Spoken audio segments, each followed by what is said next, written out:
Si vous êtes délégué médical et que vous comptez faire carrière dans ce métier, il faut éviter ces 5 erreurs.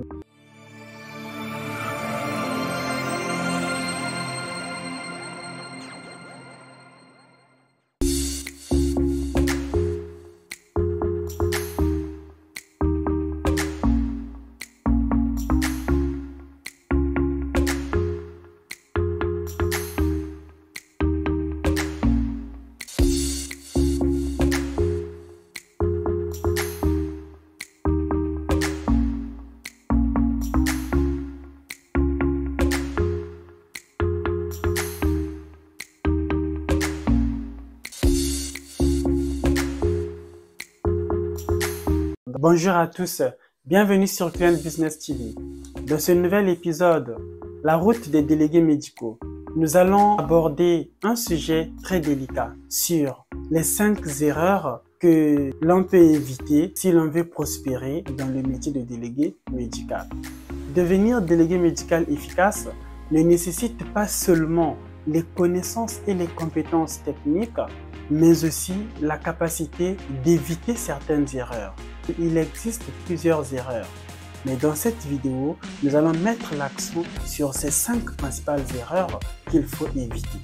Alors, pour ceux qui resteront jusqu'à la fin de cette vidéo, vous aurez un bonus en dehors des 5 erreurs que nous allons aborder, et ce bonus pourrait également vous aider. Que vous soyez délégué médical ou dans tous les autres domaines, ce bonus vous aidera durant toute votre vie, parce que c'est même la clé. Allez, sans plus tarder, c'est parti. Donc, la première erreur à éviter, c'est le manque de préparation. Et oui, il faut également savoir que dans tout ce que nous pouvons faire, il faut toujours prendre un temps de se préparer. Quand on ne prend pas le temps de se préparer ou de mieux préparer la chose à faire, le plus souvent, les résultats ne sont pas cohérents ou ne sont pas conséquents. Donc, prenez toujours un temps de préparation. Que vous soyez délégué médical ou que vous puissiez exercer dans tous les autres domaines, le temps de préparation est très important. Et pour ce qui nous concerne ici, dans le métier de délégué médical, le temps de préparation vous permet de connaître qui vous allez voir, quel produit vous allez lui présenter. Donc, connaître le médecin ou le client, voilà, avec qui vous avez rendez-vous, vous permet également de connaître ou de vous poser des questions en fonction desquelles vous pouvez déjà avoir des réponses, ce qui vous permettra de ne pas être dans une phase de difficulté lors de vos échanges. Par exemple, quand vous allez rencontrer un médecin, vous allez déjà pouvoir vous préparer de telle sorte que vous puissiez connaître vos produits à cœur, connaître par exemple les différentes études cliniques qui ont été faites, connaître aussi les effets secondaires. Donc en gros, tout ce qui peut être en harmonie avec votre visite, que ce soit des besoins spécifiques des différents médecins ou des patients par exemple. La deuxième erreur à éviter, ignorer les besoins de vos clients. L'objectif principal de ces rencontres, c'est de réaliser une vente. Mais ce n'est pas en ignorant les besoins de votre interlocuteur ou de votre client que vous allez automatiquement réaliser une vente ou que vous allez réussir une vente. Donc, ce qu'il faut faire, c'est de ne pas ignorer les besoins de vos clients. Parce que quand vous allez ignorer les besoins de vos clients, vous n'allez pas découvrir certains points les plus importants auxquels vous étiez parfois censé rebondir. Ignorer également les besoins des clients n'est pas une bonne chose parce que votre interlocuteur ou votre client ne se sentira pas en sécurité, ne se sentira pas considéré. Ce qui ne va pas donc aboutir à une bonne conclusion de votre visite par exemple. Ce qui veut dire que si vous ignorez les besoins de votre interlocuteur, en réalité, cette visite ou ce rendez-vous peut être voué à l'échec. Ce que vous allez faire, c'est de ne pas aussi se concentrer sur la vente, mais c'est de comprendre. Donc, c'est de chercher également à comprendre les besoins de votre client. Cherchez à comprendre les différentes préoccupations qu'il va vous présenter. Il se peut que ces préoccupations peuvent également entraîner des bonnes résolutions ou des bonnes conclusions de votre visite. Quand vous allez ignorer les préoccupations ou les besoins de votre patient, cela peut également nuire votre crédibilité ou votre relation de confiance que vous devriez avoir. Si vous avez besoin de faire carrière dans ce métier de délégué médical, n'ignorez pas les besoins de vos clients ou de vos différents interlocuteurs. Donc, tous les professionnels de la santé, eux, ils sont en contact permanent avec les patients. Ils consultent régulièrement les patients. En réalité, ce sont des personnes les mieux placées qui vont avoir le retour immédiat des produits auxquels ils prescrivent. Vous n'êtes pas en contact permanent avec les patients. C'est des professionnels de la santé, donc les médecins, les infirmiers, les sages-femmes, les pharmaciens, les vendeurs en pharmacie. Toutes ces personnes-là sont en contact avec des patients. Ce sont ces personnes qui peuvent vous dire exactement l'efficacité de vos produits par rapport aux patients auxquels ces médecins ou ces prescripteurs l'ont conseillé ou l'ont prescrit. Donc, n'ignorez pas les besoins de vos clients. La troisième erreur qu'il faut impérativement éviter, c'est survendre un produit ou surargumenter. Parce que quand on est en face de l'interlocuteur ou quand on est en face d'un client, donc que ce soit un professionnel de la santé, lors de vos échanges, on a tendance à passer le plus souvent à la phase d'argumentation. Et quand on va argumenter pour présenter les bénéfices ou les avantages de son produit, on a tendance à surargumenter.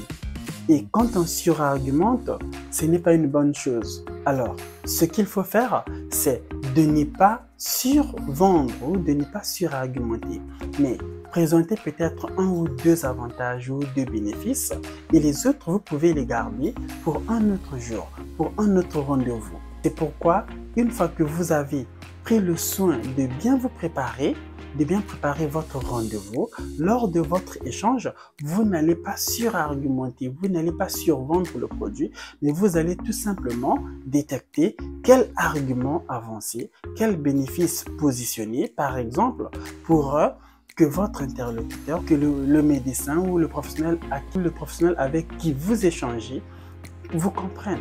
Donc, il suffit d'avancer un ou deux arguments, par exemple. Ces arguments peuvent être suffisants parce que nombreux sont ces commerciaux qui font cette erreur de surargumenter.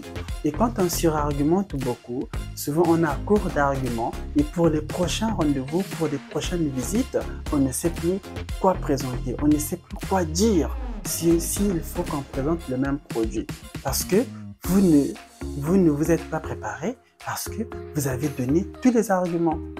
Alors prenez le soin d'être bref, de passer à l'essentiel pour que lors de vos prochaines rencontres, pour que lors de vos prochains rendez-vous, vous puissiez savoir quel argument vous allez mettre en avant. Dernièrement, vous avez parlé sur tel argument, sur tel bénéfice. Lors de votre prochaine visite, vous pouvez rappeler un ou deux bénéfices que vous aviez présentés lors de votre dernier échange. Et donc, lors de votre prochaine visite, vous mettez l'accent sur un autre bénéfice ou sur un autre avantage, mais qui n'a pas été dit lors des précédentes visites. Donc, il est important de fournir des informations équilibrées et honnêtes. La quatrième erreur à éviter, le manque de suivi. Oui, il y a des commerciaux ou certains délégués médicaux, par exemple, quand ils ont rencontré le médecin une fois, et ils pensent que la visite est finie et c'est tout. Non, quand vous avez rencontré un client ou un médecin pour votre première fois, cela ne suffit pas. Il faut donc faire le suivi. Cela vous permettra de connaître les habitudes de vos clients. Donc, s'il vous plaît, faites un effort de ne pas négliger ce point. Le manque de suivi, ne pas faire le suivi après une vente ou après des visites, peut normalement donner l'impression du désintérêt. Parfois, c'est un médecin qui était intéressé au produit que vous lui avez présenté. Mais le fait de disparaître, le fait de partir sans plus revenir, le médecin peut se sentir désintéressé. Ça veut dire que vous ne lui... ça veut dire que ce médecin, ce client ne fait pas partie de vos cibles. Et donc, quand vous allez revenir, il faut savoir que ce médecin ne pourra peut-être plus vous accorder l'importance ou la considération qu'il devrait vous accorder à vous et également aux produits que vous lui avez présentés. Donc, faites cet effort de faire un suivi régulier. Cela permet également d'offrir un soutien continu, qui est une étape cruciale pour établir de bonnes relations avec les différents professionnels auxquels vous êtes censé vous engager ou faire route durant tout le long de votre carrière de délégué médical. La 5e erreur qu'il faut impérativement éviter, c'est donc la gestion du temps. Et oui, il faut savoir organiser son emploi du temps, connaître exactement les différents rendez-vous que vous avez. Quel médecin je vais rencontrer aujourd'hui? Quel professionnel je vais rencontrer aujourd'hui? Que ce soit l'infirmier, le pharmacien, les vendeurs en pharmacie. Donc, quand vous avez fixé un rendez-vous, faites un effort de respecter les heures de rendez-vous. Si vous pensez que vous allez avoir un retard, prévenez votre client, prévenez votre professionnel de la santé, le médecin, l'infirmier. Dites, prévenez que vous allez arriver avec un retard, soit de 15 minutes, de 20 minutes. Comme ça, votre interlocuteur sait que vous avez eu un souci. Vous n'allez pas pouvoir être à l'heure prévue du rendez-vous, mais vous accuserez donc un retard de 15 minutes ou de 20 minutes par exemple. Cela va également renforcer votre crédibilité, votre confiance que vous aurez avec ce professionnel de la santé. Donc, faites un effort d'être organisé en respectant donc la gestion du temps. Cette erreur de la mauvaise gestion du temps peut vous nuire, à votre carrière, peut également réduire la confiance que le médecin pourrait vous accorder. Comme je vous ai promis au début de cette vidéo, je vais vous donner un bonus. Le bonus que je vous donne, c'est donc la 6e erreur à éviter. Cette 6e erreur que vous devriez éviter. Si vous parvenez à éviter cette 6e erreur, vous avez la clé de la réussite dans tout ce que vous allez faire dans votre vie. Si vous allez continuer cette carrière de délégué médical, ou si vous êtes commercial dans n'importe quelle société, dans n'importe quel domaine, cette 6e erreur est très importante. C'est donc l'écoute active. Il faut savoir qu'il est très important d'être à l'écoute. Si vous êtes quelqu'un qui est à l'écoute, vous allez gagner beaucoup de choses. Ce n'est pas pour rien que nous avons 2 oreilles et une seule bouche. C'est pour plus écouter, parler moins. Ça veut dire, quand vous allez plus écouter, vous allez connaître les différents besoins. Vous n'allez pas faire les différentes erreurs que je venais de citer au début. Par exemple, ignorer les besoins. Si vous êtes à l'écoute, vous n'allez pas ignorer les besoins de votre client. Vous allez savoir écouter.